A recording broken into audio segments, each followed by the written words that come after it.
ये आकाशवाणी रायपुर है। प्रादेशिक समाचार बुलेटिन के साथ मैं शशिकांत यादव।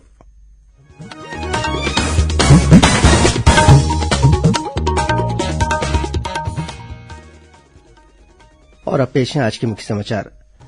राष्ट्रपति ने अंतर्राष्ट्रीय दिव्यांगजन दिवस पर राष्ट्रीय पुरस्कार प्रदान किए। छत्तीसगढ़ को 3 श्रेणियों में मिला पुरस्कार।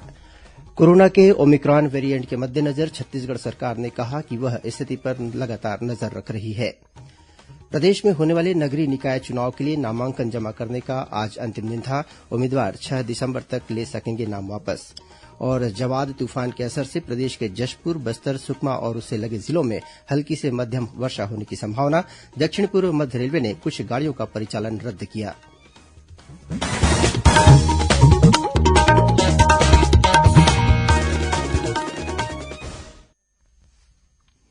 अब समाचार विस्तार से। राष्ट्रपति रामनाथ कोविंद ने आज नई दिल्ली में अंतर्राष्ट्रीय दिव्यांगजन दिवस पर दिव्यांगजन के सशक्तिकरण की दिशा में उत्कृष्ट कार्य करने के लिए राष्ट्रीय पुरस्कार प्रदान किए। इसके तहत छत्तीसगढ़ को भी 3 राष्ट्रीय पुरस्कारों से नवाजा गया है। ये पुरस्कार व्यक्तियों, संस्थानों, संगठनों, राज्य और जिले को उनकी उत्कृष्ट उपलब्धियों और दिव्यांगजन के सशक्तिकरण की दिशा में काम करने के लिए प्रदान किए गए। विज्ञान भवन में आयोजित कार्यक्रम में छत्तीसगढ़ की महिला और बाल विकास मंत्री अनिला भेड़िया ने राष्ट्रपति के हाथों ये पुरस्कार ग्रहण किए। गौरतलब है कि बेस्ट ब्रेल प्रेस की श्रेणी में बिलासपुर में समाज कल्याण विभाग द्वारा संचालित ब्रेल प्रेस को उत्कृष्ट कार्यों के लिए पुरस्कार मिला। वहीं स्थानीय निकाय की श्रेणी में नया रायपुर अटल नगर विकास प्राधिकरण को विकलांग व्यक्तियों के लिए अवरोध मुक्त वातावरण के निर्माण के लिए उत्कृष्ट कार्य के लिए पुरस्कृत किया गया। इसके साथ ही दिव्यांगजन को स्वरोजगार के लिए सर्वश्रेष्ठ नियोक्ता की श्रेणी में समता कॉलोनी रायपुर के नुक्कड़ टी कैफे वेंचर्स एलएलपी को सर्वश्रेष्ठ नियोक्ता के रूप में राष्ट्रीय पुरस्कार से सम्मानित किया गया। केंद्रीय स्वास्थ्य मंत्रालय ने कहा है कि सरकार कोविड-19 के ओमिक्रॉन वेरिएंट की स्थिति पर करीब से नजर रख रही है और समय समय पर उपयुक्त दिशा निर्देश जारी कर रही है।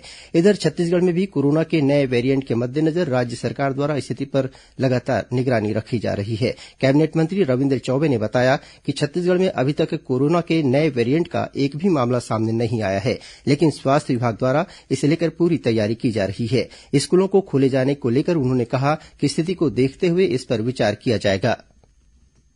छत्तीसगढ़ में अभी कोरोना थर्ड आने की संभावनाओं पे लगातार सरकार समीक्षा भी कर रही है, मॉनिटरिंग भी कर रही है। हेल्थ डिपार्टमेंट अपना काम कर रही है। हमारी तैयारी भी पूरी है। कहीं कहीं 1-2 प्रकरण अभी सामने आ रहे हैं, लेकिन जो पूरे देश में जिस वेरिएंट की चर्चा हो रही है, अभी छत्तीसगढ़ में उस तरीके से कोरोना का एक भी प्रकरण सामने नहीं आया है। इसलिए मैं समझता हूं कि अभी से स्कूलों के बारे में ये थोड़ा प्रीमेच्योर बातें हो जाएंगी, लेकिन अगर ऐसी स्थिति आएगी तो सरकार उसको विचार करेगा।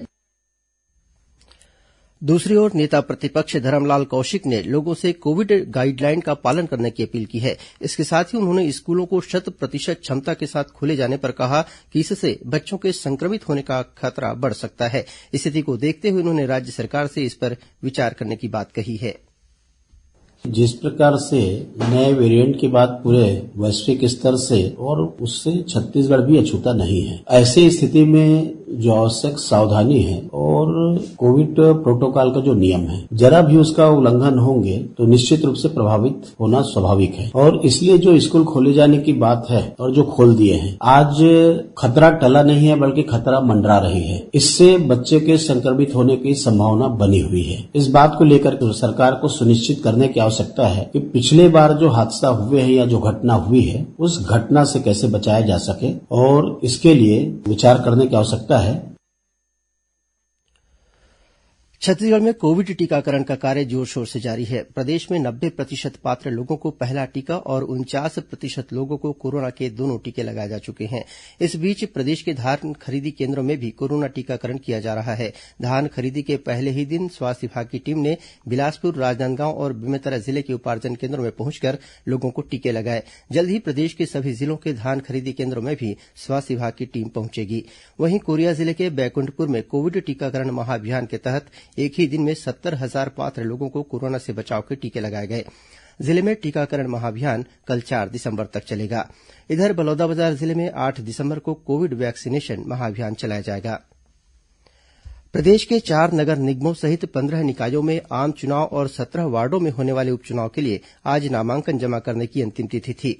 उम्मीदवार 6 दिसंबर तक नाम वापस ले सकेंगे। इसके बाद चुनाव चिन्ह का वितरण किया जाएगा। निकाय चुनाव के तहत 10 जिलों के 15 शहरों में 20 दिसंबर को वोट डाले जाएंगे। राज्यपाल अनुसुईया उइके आज अखिल भारतीय आयुर्विज्ञान संस्थान एम्स रायपुर में association of medical biochemists of India के 28वें राष्ट्रीय सम्मेलन में वर्चुअल रूप से शामिल हुई।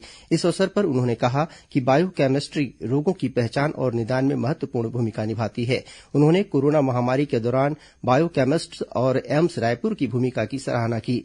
राज्यपाल ने कहा कि चिकित्सा विज्ञान में पैथोलॉजी और माइक्रोबायोलॉजी का महत्वपूर्ण स्थान है। उन्होंने कहा कि बायोकेमिस्ट्री क्षेत्र में हुए शोधों के जरिए अनेक लाइलाज बीमारियों का उपचार भी संभव हो सका है। अभी कोरोना का नया वेरिएंट ओमिक्रॉन की पहचान की गई है।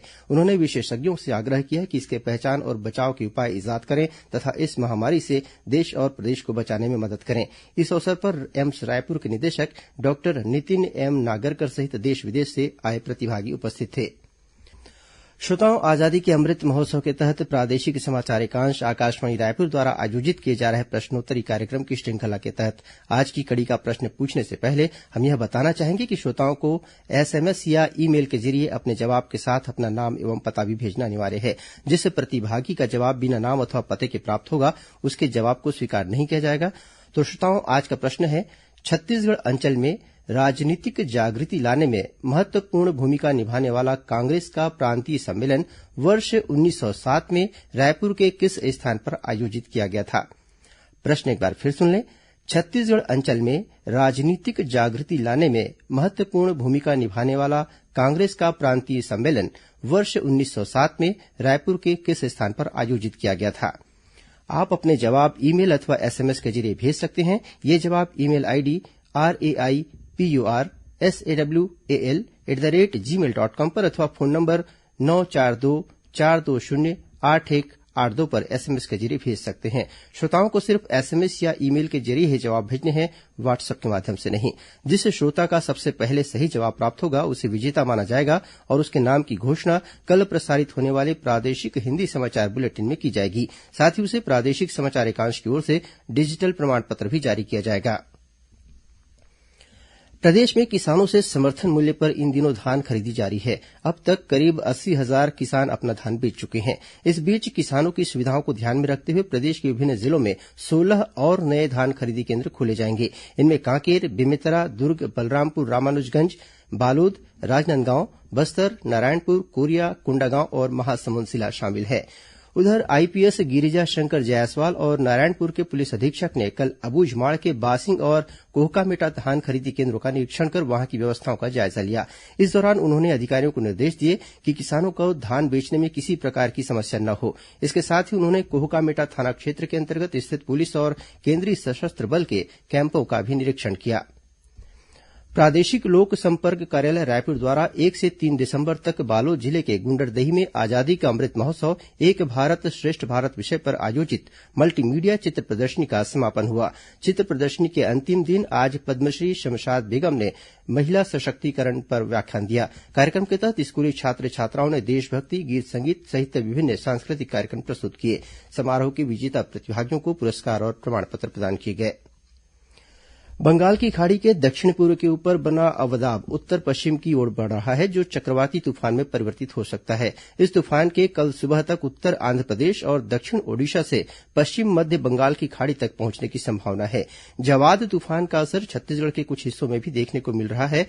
मौसम विभाग से मिली जानकारी के अनुसार इस तूफान के असर से अगले 48 घंटों के दौरान प्रदेश के जशपुर, बस्तर, सुकमा और उससे लगे जिलों में हल्की से मध्यम वर्षा होने की संभावना है। साथ ही न्यूनतम तापमान में भी वृद्धि होने के आसार हैं। इस बीच जवाद तूफान के मद्देनजर रेलवे ने दक्षिण पूर्व मध्य रेलवे से होकर गुजरने वाली कुछ गाड़ियों का परिचालन रद्द कर दिया है। इसके कारण रायपुर रेल मंडल की कुछ ट्रेनें भी नहीं चलेंगी। कल 4 दिसंबर को रायपुर विशाखापट्नम रायपुर एक्सप्रेस और विशाखापट्नम अमृतसर हीराकुंड एक्सप्रेस रद्द रहेंगी। वहीं 5 दिसंबर को पुरी बलसाड़ एक्सप्रेस भी नहीं चलेगी। अब कुछ अन्य खबरें संक्षिप्त में। स्वतंत्र भारत के प्रथम राष्ट्रपति और स्वतंत्रता संग्राम सेनानी भारत रत्न डॉक्टर राजेन्द्र प्रसाद की आज जयंती है। देशभर में कार्यक्रम आयोजित कर उन्हें श्रद्धांजलि अर्पित की जा रही है।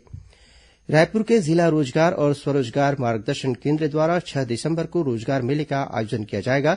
पुराना पुलिस मुख्यालय रायपुर में होने वाले इस मेले के माध्यम से 534 पदों पर भर्ती की जाएगी। कोंडागांव के जिला रोजगार और मार्गदर्शन केन्द्र में 9 दिसंबर को 844 पदों पर भर्ती के लिए रोजगार मेले का आयोजन किया जाएगा। बलौदाबाजार सिटी कोतवाली के अंतर्गत करही बाजार चौकी में दर्ज मामले में पुलिस ने चिटफंड कंपनी के एक डायरेक्टर को बिलासपुर से गिरफ्तार किया है और कोंडागांव जिले में खनिज विभाग की टीम ने 2 दिनों में खनिज का अवैध परिवहन करने के मामले में 14 गाड़ियों को जब्त किया है।